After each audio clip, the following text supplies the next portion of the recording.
Okay, welcome back to Collins Country. In this video, we are going to be doing all of our hay cutting. So it's hay season right now. We are going to be cutting hay, we're going to be tedding hay, we're going to be raking hay, and we're going to be baling some hay.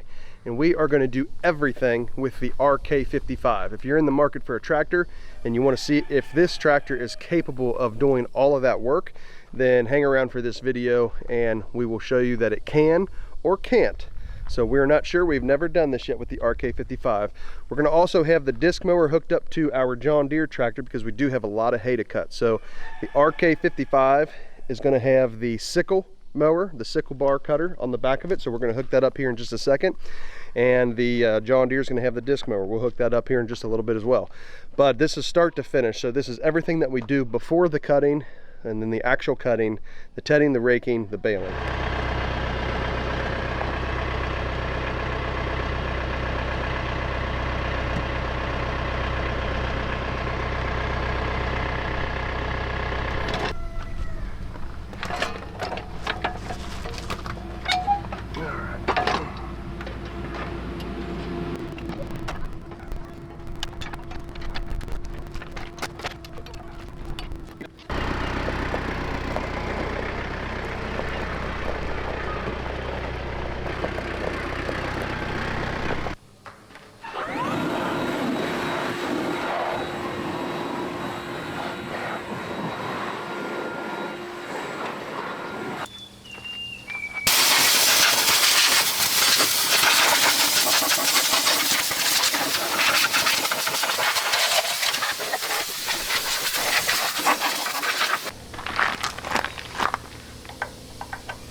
All right, that is our first piece of equipment that is set up and ready to go. So the only other thing that I do before I actually start cutting fields is I'll take this out into a close field next to the shop and I'll do a cut. I'll just do one path, make sure that the hay is falling back properly and make sure that it's cut in the way that I want. And I'll do like the final adjustments, and then after that, it's game on. We go to fields, we start cutting, we get that hay laid down.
Okay, we're going to talk about this disc mower now for a second.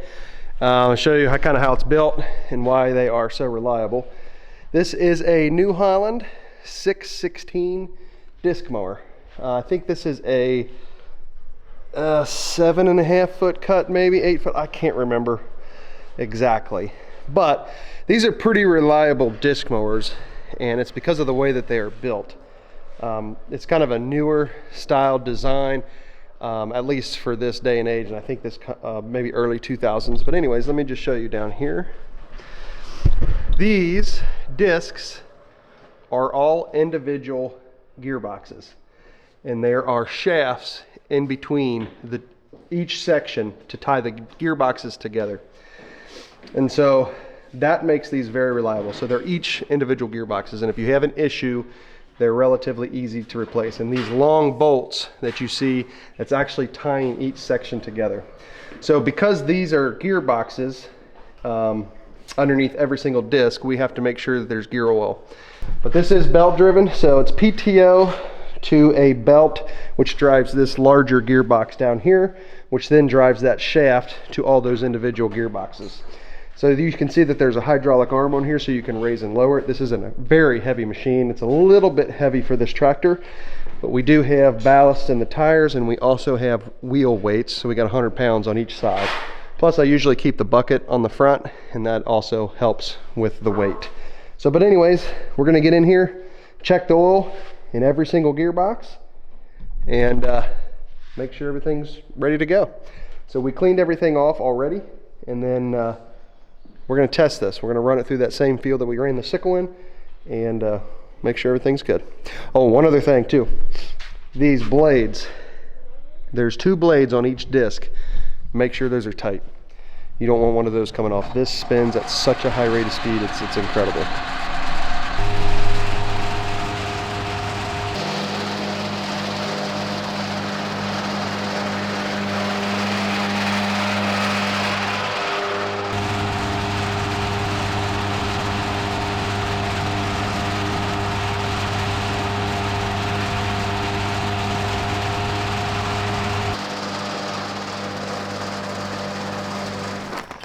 Okay, so I got all my cutters tested. Everything's working good. That disc mower was tilted a little too far forward. It was picking up a lot more debris out of the bottom of the hay.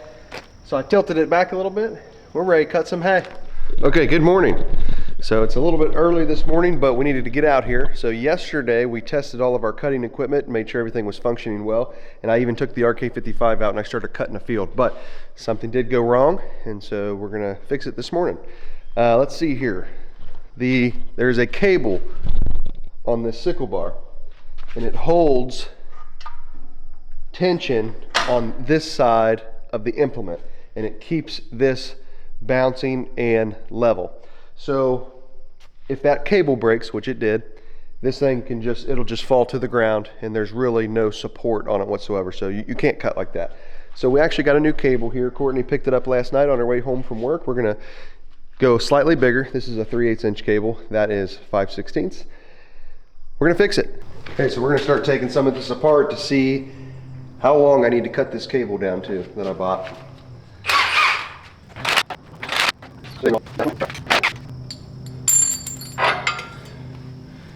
This is the other half.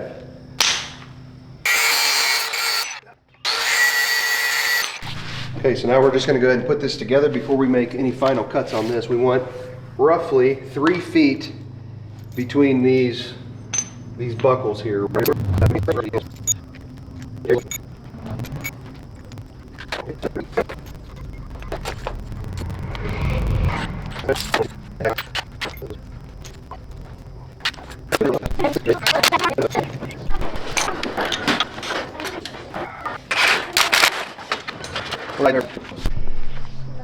All right, let's see if this works.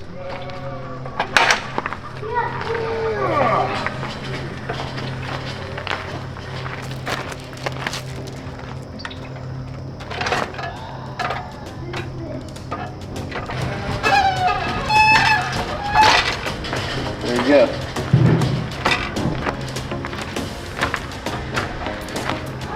We're ready to go.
Okay, so we ran into another issue here. This one's a little bit more concerning, but these disc mowers, they are made to break away when you hit something, and occasionally when it grabs the ground, it'll break away, and it's usually no big deal. You just back up, clicks right back into place.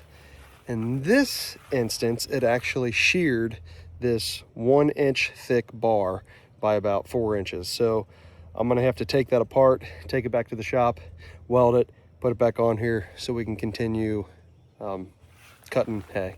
But I'll show you here.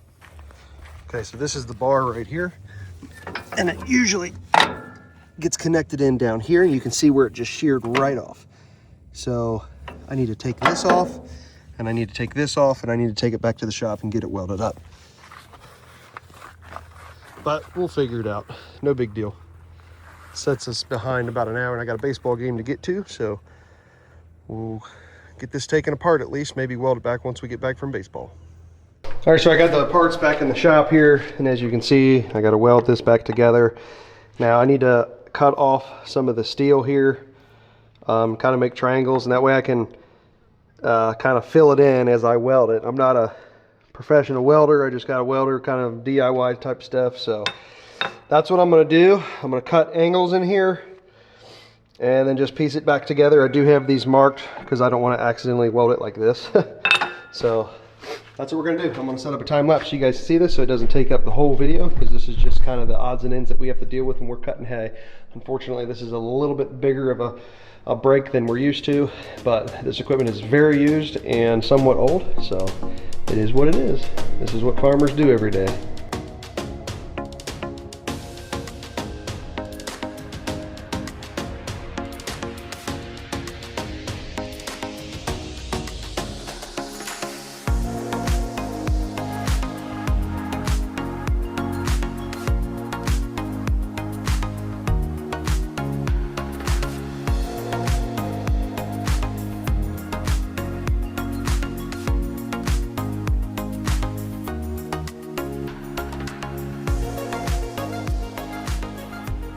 Okay, I got it all welded up, and I'm running a little bit late to the game, so it turned out to be pretty straight, and I think it's exactly where we want it.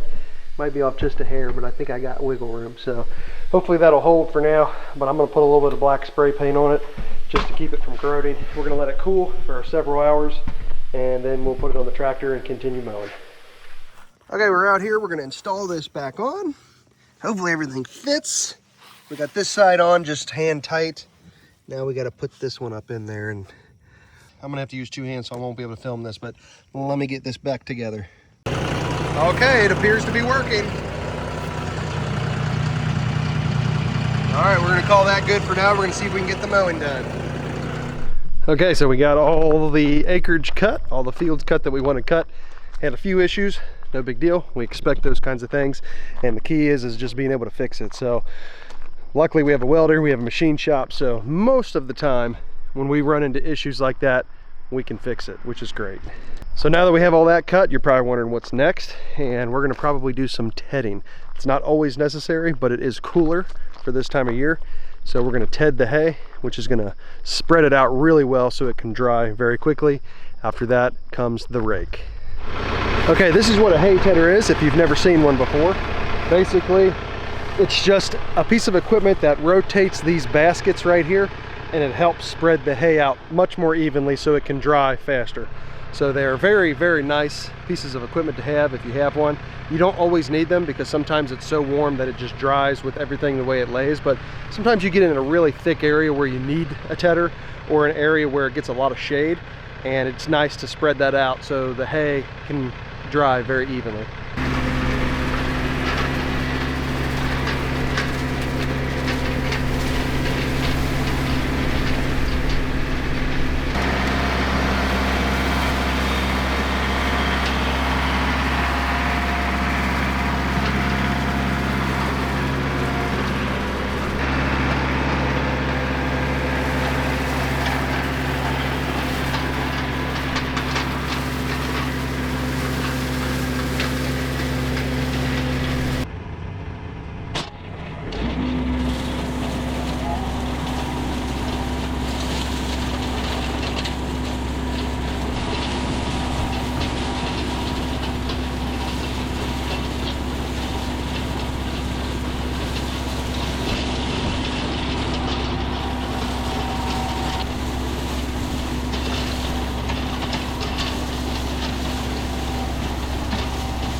Okay, we got the tedding done. So now what we're going to do is focus on getting the rake and the baler set up for tomorrow. I think tomorrow is going to be a good day to bale.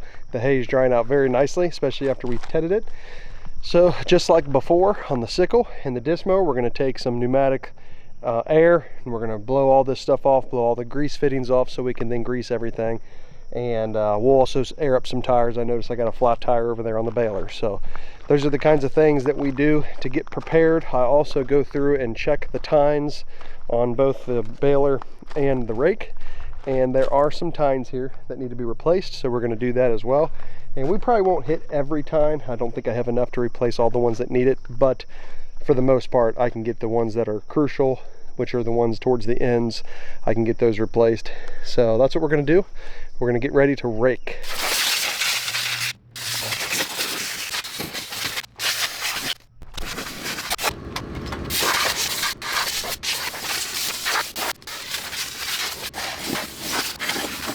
Okay, so I only have 2 extra tines, so I'll pick up some more. So we're going to end up with a rake that's missing some. That's no big deal. These are really easy to replace though.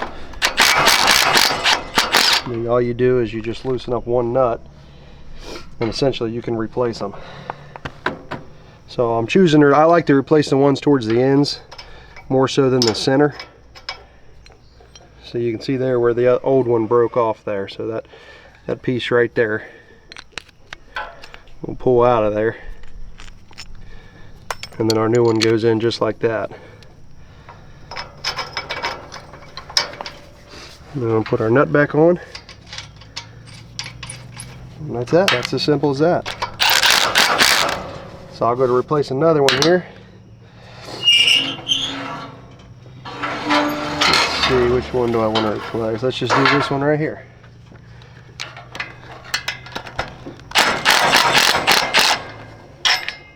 So you can see that old one there. Dump it out. Put our new one in.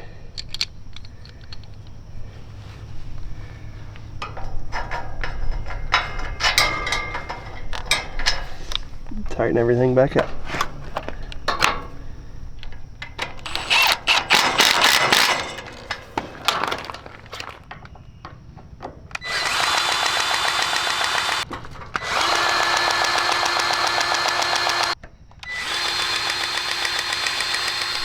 Okay, so the rake is done and is ready to go. We got all the tires aired up, we got everything greased, we got a couple of those tines replaced. So this rake is pretty neat because it is wheel driven, so there is no PTO shaft that drives from the tractor to drive this piece of equipment.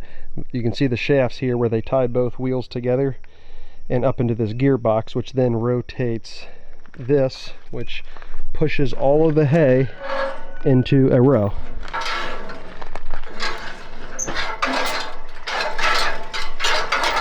It's a very neat mechanism. It works very well. You can actually pull 2 of these at a time. That's why there's a little connection back here. You can actually pull another one, an additional, which would be really handy if we had to, but we don't have to. So there's that piece of equipment. We're going to move on to the hay baler.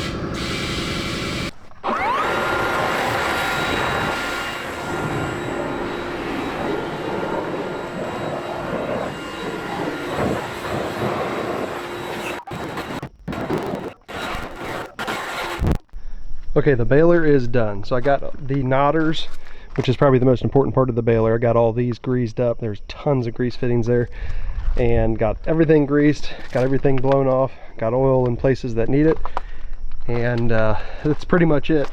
We can test run this right before we use it, and we'll take it out there and give it a try. The only thing that I'm really worried about on this is on the plunger, which comes back and forth through here. That actually compresses the hay. There's a supposed to be a bearing here, but I built that 2 years ago and it's lasted this long, but it seems to be really wobbly. So we might look at that here in just a second. But essentially, this picks up the hay. You drive over windrows. And then back here, you have these feeder tines that are right here, and it actually feeds the hay in front of the plunger. So all this has to be timed just right. It feeds it in front of the plunger, and then that plunger works its way this way, compresses the hay, and then it creates these hay bales. And once it trips the knotters, these huge needles come up and they feed the knotters the string that you see here, and it ties a knot and it forms a square bale. It's quite impressive, very complicated it seems, all mechanical. The guys who invented this were brilliant, but you're going to be able to see this in action here in just a few. Okay, so it is the next day and we have the rake hooked to the RK55. We're about to do some raking.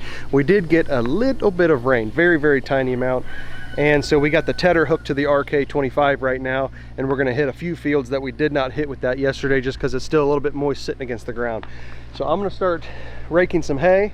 I'm going to start back here behind the barn because that's the first stuff that we cut, and we'll just go from there. Courtney's here today, so she'll be able to do some filming for me.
Pappy, good work today.